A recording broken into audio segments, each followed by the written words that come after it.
ತಿಂಗಳಾಗ್ತದೆ ಅವ್ರ ಅಕೌಂಟಿಗೆ ದುಡ್ಡು ಬರಲಿಕ್ಕೆ. ಸಾಗಾಣಿಕೆ ವೆಚ್ಚ ಕಾನೂನಲ್ಲಿ ಇರ್ತಕ್ಕಂಥದ್ದು 20 ಕಿಲೋಮೀಟರ್ ವ್ಯಾಪ್ತಿ ಒಳಗಡೆ ಸಕ್ಕರೆ ಕಾರ್ಖಾನೆಗಳು ಕಬ್ಬನ್ನ ತಗೊಳ್ಬೇಕು. ಆದ್ರೆ 100 ಕಿಲೋಮೀಟರ್ 140 ಕಿಲೋಮೀಟರ್ ವರೆಗೂ ಕೂಡ ಕಬ್ಬನ್ನ ತಗೊಳ್ತಾ ಇರ್ತಕ್ಕಂಥದನ್ನ ಕಣ್ಣೆದುರಿಗೆ ನೋಡ್ತಾ ಇದೀವಿ ನಾವು. ಅದು ಕೂಡ ಸರ್ಕಾರ ಅವ್ರ ಮೇಲೆ ಕಠಿಣವಾದಂತ ಕ್ರಮ ತಗೊಳ್ಳಿಕ್ಕೆ ಫೇಲ್ ಆಗಿದೆ.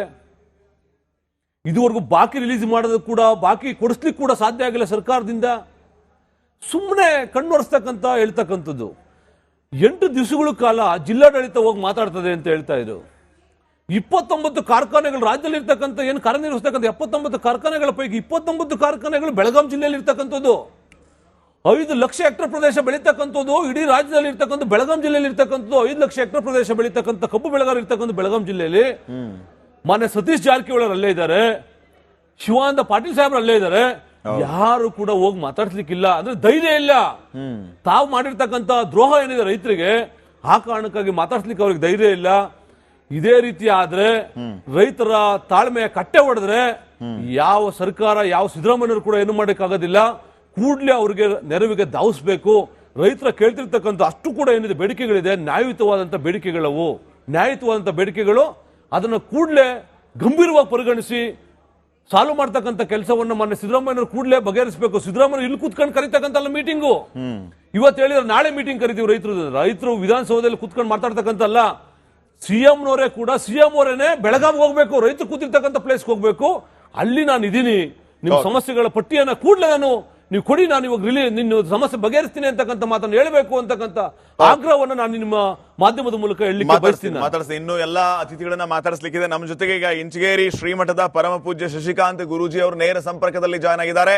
ಇಷ್ಟೊತ್ತಿನವರೆಗೂ ಆ ಪ್ರತಿಭಟನೆ ಸಂದರ್ಭದಲ್ಲಿ ಶಿವಾನಂದ ಪಾಟೀಲ್ರು ಬಂದಾಗ ಅವ್ರ ಜೊತೆಗೆ ಬ್ಯುಸಿ ಆಗಿದ್ರು ಶ್ರೀಗಳು. ಈಗ ಆ ಸ್ಥಳದಿಂದಲೇ ನನ್ನ ಜೊತೆಗೆ ನೇರ ಸಂಪರ್ಕದಲ್ಲಿ ಸಿಕ್ಕಿದ್ದಾರೆ. ಶಶಿಕಾಂತ್ ಗುರೂಜಿ, ಕಾರ್ಯಕ್ರಮಕ್ಕೆ ಸ್ವಾಗತ. ನಿಮಗೆ ನಮಸ್ಕಾರ.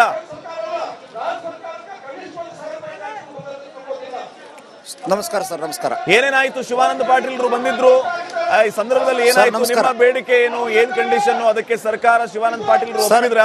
ಏನಾಯ್ತು ಸರ್? ಶಿವಾನಂದ ಪಾಟೀಲ್ ಇವತ್ತು ವೇದಿಕೆಗೆ ಬಂದಿದ್ರು.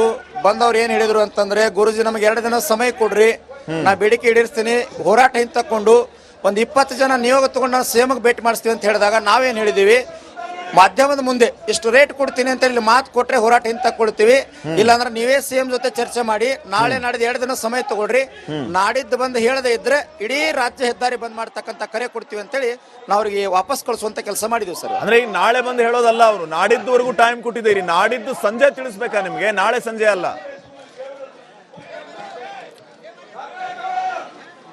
ನಾಡಿದ್ದು ಸಂಜೆ ಸರ್. ಓಕೆ. ಈಗ ನಾಡಿದ್ದು ಸಂಜೆ ಒಳಗಡೆ ಅವ್ರು ತಿಳಿಸದೇ ಇದ್ರೆ ಸಂಪೂರ್ಣವಾಗಿ 2 ದಿನ ಬಿಟ್ಟು ಕಂಟಿನ್ಯೂ ಸ್ವಾಮಿಗಳೇ. ಹೇಳಿ ಸರ್. ಸರ್, ನಾಡಿನ 2 ದಿನ ಮಾತ್ರ ಸಮಯ ಕೊಟ್ಟಿದ್ದೀವಿ. ನಾಳೆ ಮುಖ್ಯಮಂತ್ರಿಗಳ ಜೊತೆ ಚರ್ಚೆ ಮಾಡ್ಕೊಳ್ರಿ, ಫ್ಯಾಕ್ಟರಿ ಮಾಲೀಕರ ಜೊತೆ ಚರ್ಚೆ ಮಾಡ್ಕೊಳ್ರಿ, ಫ್ಯಾಕ್ಟರಿ ಎಂಡಿಗಳ ಜೊತೆ ಚರ್ಚೆ ಮಾಡ್ಕೊಳ್ರಿ.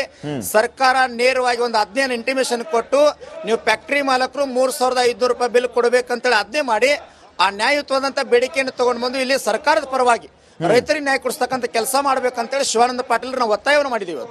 ಈಗ ಸಿದ್ದರಾಮಯ್ಯ ಅವರು ಸುದ್ದಿಗೋಷ್ಠಿ ಮಾಡೋ ಟೈಮ್ ನಲ್ಲಿ ಹೇಳಿದ್ರು 3200 ರೂಪಾಯಿ ಕೊಡ್ತೀವಿ ನಾವು ಅಂತ ಹೇಳ್ತಾ ಇದೀವಿ, ಆದ್ರೆ ರೈತರು ಇದಕ್ಕೆ ಒಪ್ತಾ ಇಲ್ಲ ಅಂತ ಹೇಳಿ. ನೀವು 3500 ಅಂತಿದ್ದೀರಿ, ಸರ್ಕಾರ 3200 ರೂಪಾಯಿ ಅಂತ ಇದೆ. 300 ರೂಪಾಯಿ ಡಿಫರೆನ್ಸ್ ಇದೆ.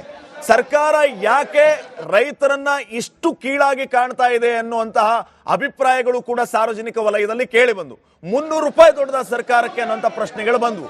ಯಾಕೆ ಈ ವಿಚಾರ ಈಗ ಮುನ್ನೆಲೆಗೆ ಬರ್ತಾ ಇದೆ? ನಂಬರ್ 1. ಇನ್ನೊಂದು 3200 ರೂಪಾಯಿ ಅನೌನ್ಸ್ ಮಾಡ್ತಾ ಇದೆ ಸಿದ್ದರಾಮಯ್ಯ ಅವರ ಈ ನಿರ್ಧಾರಕ್ಕೆ ನೀವು ಹೇಳೋದೇನು?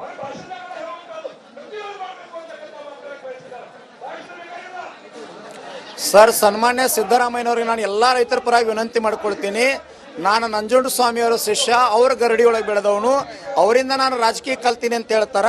ಆ ಸಿಎಂ ಸ್ಥಾನದ ಏನೊಂದು ಪರಂಪರೆ ಇದೆ ಅದನ್ನು ಬಿಟ್ಟು ಗುರ್ಲಾಪುರದ ವೇದಿಕೆಗೆ ತಾವೇ ಬಂದ್ರೆ, ಸರ್ಕಾರದ ಪರವಾಗಿ ತಾವೇ ಬಂದು ಸಚಿವರನ್ನ ಕರ್ಕೊಂಡು ಫ್ಯಾಕ್ಟರಿಯವ್ರ ಜೊತೆ ಮಾತಾಡಿಕೊಂಡು ನಾಳೆ ಅಥವಾ ನಾಡಿದ್ದು ಅವರೇ ವೇದಿಕೆಗೆ ಬಂದ್ರೆ ಬಹಳ ದೊಡ್ಡ ಗೌರವ ಸಿಗ್ತದ.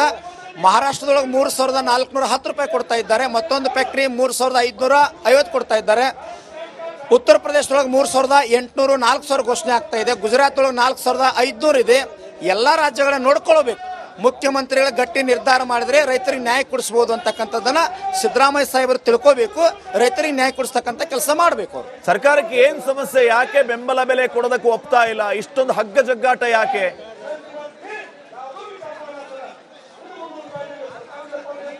ಸರ್, ಫ್ಯಾಕ್ಟರಿ ಮಾಲೀಕರಿಗೆ ಸರ್ಕಾರ ಬಾಗ್ತಾ ಇದೆ. ಫ್ಯಾಕ್ಟರಿ ಮಾಲೀಕರಿಗೆ ಸರ್ವಾಧಿಕಾರಕ್ಕೆ ಸರ್ಕಾರ ಬಾಗ್ತಾ ಇದೆ. ಸರ್ಕಾರ ಬಾಗಬಾರ್ದು. ಇದು ಪ್ರಜಾಪ್ರಭುತ್ವ. ಅಂಬೇಡ್ಕರ್ ಬರೆದಿರ್ತಕ್ಕಂಥ ಸಂವಿಧಾನ ತತ್ವದ ಮ್ಯಾಗ ಆಡಳಿತ ನಡೆಸಬೇಕು. ಫ್ಯಾಕ್ಟರಿ ಅವರ ಆಡಳಿತ ನಂಬ್ಕೊಂಡು ಅವ್ರ ಮ್ಯಾಗ ಭಾರ ಹಾಕೊಂಡು ನಡೆಸ್ತಕ್ಕಂಥದ್ದಲ್ಲ. ರೈತರಿಗೆ ನ್ಯಾಯ ಕೊಡಿಸ್ತಕ್ಕಂಥ ಕೆಲಸ ಮಾಡಬೇಕು. 2 ದಿನದೊಳಗೆ ನಮ್ಮ ಬೇಡಿಕೆಯನ್ನ ಸರ್ಕಾರ ಈಡೇರಿಸದೇ ಇದ್ರೆ, ಶಿವಾನಂದ ಪಾಟೀಲ್ ಒಳ್ಳೆ ಶುಭ ಸುದ್ದಿಯನ್ನು ತರದೇ ಇದ್ರೆ ಇಡೀ ರಾಷ್ಟ್ರೀಯ ಹೆದ್ದಾರಿಯನ್ನ ಬಂದ್ ಮಾಡಿ ರಾಜ್ಯಕ್ಕೆ ಬಂದ್ ಕರೆಯನ್ನ ಕೊಡಬೇಕಾಗ್ತದೆ ಅಂತೇಳಿ ಸರ್ಕಾರಕ್ಕೆ ಎಚ್ಚರಿಕೆಯನ್ನು ನಾನು ಕೊಡ್ತೀನಿ. ಈಗ DC, SP ಉಳಿದ ಎಲ್ಲ ಅಧಿಕಾರಿಗಳು ಇವತ್ತು ಸಕ್ಕರೆ ಸಚಿವರು ಫೈನಲಿ ಬಂದ್ರು. 8 ದಿನದಿಂದ ನೀವು ಹೋರಾಟ ಮಾಡ್ತಾ ಇದ್ರಿ. ಫೈನಲಿ ಶಿವಾನಂದ ಪಾಟೀಲ್ರು ನಿಮ್ಮ ಹತ್ರ ಬಂದ್ರು. ನಿನ್ನೆ HK ಪಾಟೀಲ್ರು ಬಂದಿದ್ರು, ಇವತ್ತು ಶಿವಾನಂದ ಪಾಟೀಲ್ರು ಬಂದ್ರು. ಈಗ 2 ದಿನ ಆದ್ಮೇಲೆಯೂ ಕೂಡ ಮತ್ತೆ ಇದೇ ರಾಗ ಮುಂದುವರೆದರೆ ನಮಗೆ ಮತ್ತೆ ಸಮಯ ಕೊಡಿ ಅಂತ ಕೇಳೋದು, ಅಥವಾ ಇನ್ನೊಂದು 50-100 ರೂಪಾಯಿ ಜಾಸ್ತಿ ಮಾಡಿದರೆ ನೀವು ಅದಕ್ಕೆ ಒಪ್ತೀರಾ, ಅಥವಾ 3,500 ಕೊಡಲೇಬೇಕು ಅಂತ ನಿಮ್ಮ ಪ್ರತಿಭಟನೆ ಮುಂದುವರಿಸ್ತೀರಾ? ಸರ್, 3,500 ಕೊಡ್ಲೇಬೇಕಂತಕ್ಕಂಥ ಗಟ್ಟಿ ನಿರ್ಧಾರ ಏನಿದೆ ಅದು ಅಚಲವಾಗಿರ್ತಕ್ಕಂಥ ನಂಬಿಕೆ. ಅದರಲ್ಲಿ ಸ್ವಲ್ಪ ನಾವು ಕೆಳಗಿಳಿತೀವಿ. ನೀವು ಫ್ಯಾಕ್ಟರಿ ಅವ್ರು ಮಾತಾಡ್ಸ್ಕೊಂಡು ಸ್ವಲ್ಪ ಮ್ಯಾಗಿರಿ ಅಂದ್ರೆ ಒಂದು 50-100 ಏನೋ ಒಂದು ಬದಲಾವಣೆ ಆದ್ರೆ ನಾವು ಅದನ್ನು ಹೊಂದಾಣಿಕೆ ಮಾಡ್ಕೊಳ್ತೀವಿ. ಅದನ್ನು ಬಿಟ್ಟು ಮಂಡತನ ಮಾಡಿದರೆ ನಮ್ಮ ಹೋರಾಟ ನಿರಂತರವಾಗಿ ನಡೀತದ. ಇನ್ನೂ ಮುಂದೆ ಹೋದ್ರೆ 2 ದಿನ ದಾಟ್ತು ಅಂತಂದ್ರೆ ಇದು ಸ್ವರೂಪ, ಚಳವಳಿ ಸ್ವರೂಪ ಬೇರೆ ರೀತಿ ತಗೊಳ್ತದ ಅಂತೇಳಿ ನಾನು ಶಿವಾನಂದ ಪಾಟೀಲ್ರಿಗೆ ಮತ್ತು ಸರ್ಕಾರಕ್ಕೆ ಎಚ್ಚರಿಕೆಯನ್ನು ಈ ಮೂಲಕ ನಾನು ಕೊಡಬೇಕಾಗ್ತದೆ. ಈಗ ಮೃದು ಧೋರಣೆಯ ವಿಚಾರಕ್ಕೆ ಬಂದ್ರೆ, ಸರ್ಕಾರ ಮೃದು ಧೋರಣೆಯನ್ನ ನಿರೀಕ್ಷೆ ಮಾಡ್ತಾ ಇದೆ ನಿಮ್ಮಿಂದ. ಪ್ರತಿಭಟನೆ ಸ್ವಲ್ಪ ಸಡಿಲಿಸಿ, ನಮಗೆ ಸಹಕಾರ ಕೊಡಿ, ನಾವೆಲ್ಲ ಅನುಕೂಲ ಮಾಡಿಕೊಡ್ತೀವಿ ನಿಮಗೆ ಅನ್ನೋ ರೀತಿಯಲ್ಲಿ ಸುದ್ದಿಗೋಷ್ಠಿಯಲ್ಲಿ ಇವತ್ತು ಮುಖ್ಯಮಂತ್ರಿಗಳಾದಿಯಾಗಿ ಮಾತಾಡ್ತಾ ಇದ್ರು. ಇದನ್ನ ನೀವು ಹೇಗೆ ತಗೋತೀರಿ? ಇದಕ್ಕೆ ಅವ್ರಿಗೆ ಯಾವ ರೀತಿ ಉತ್ತರ ಕೊಡ್ತೀರಿ?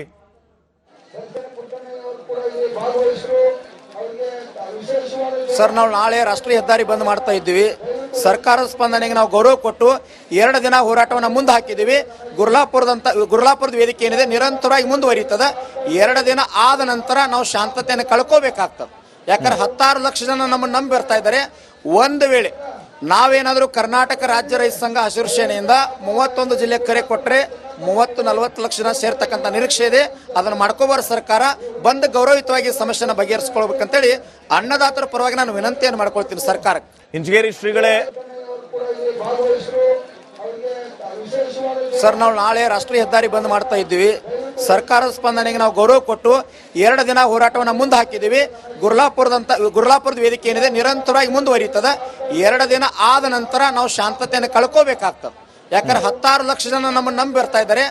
ಒಂದು ವೇಳೆ ನಾವೇನಾದರೂ ಕರ್ನಾಟಕ ರಾಜ್ಯ ರೈತ ಸಂಘ ಹಸಿರು ಸೇನೆಯಿಂದ 31 ಜಿಲ್ಲೆ ಕರೆ ಕೊಟ್ಟರೆ 30-40 ಲಕ್ಷ ಜನ ಸೇರ್ತಕ್ಕಂಥ ನಿರೀಕ್ಷೆ ಇದೆ. ಅದನ್ನು ಮಾಡ್ಕೋಬಾರ ಸರ್ಕಾರ ಬಂದು ಗೌರವಯುತವಾಗಿ ಸಮಸ್ಯೆನ ಬಗೆಹರಿಸ್ಕೊಳ್ಬೇಕಂತೇಳಿ ಅನ್ನದಾತರ ಪರವಾಗಿ ನಾನು ವಿನಂತಿಯನ್ನು ಮಾಡ್ಕೊಳ್ತೀನಿ ಸರ್ಕಾರಕ್ಕೆ. ಇಂಚಗೇರಿ ಶ್ರೀಗಳೇ,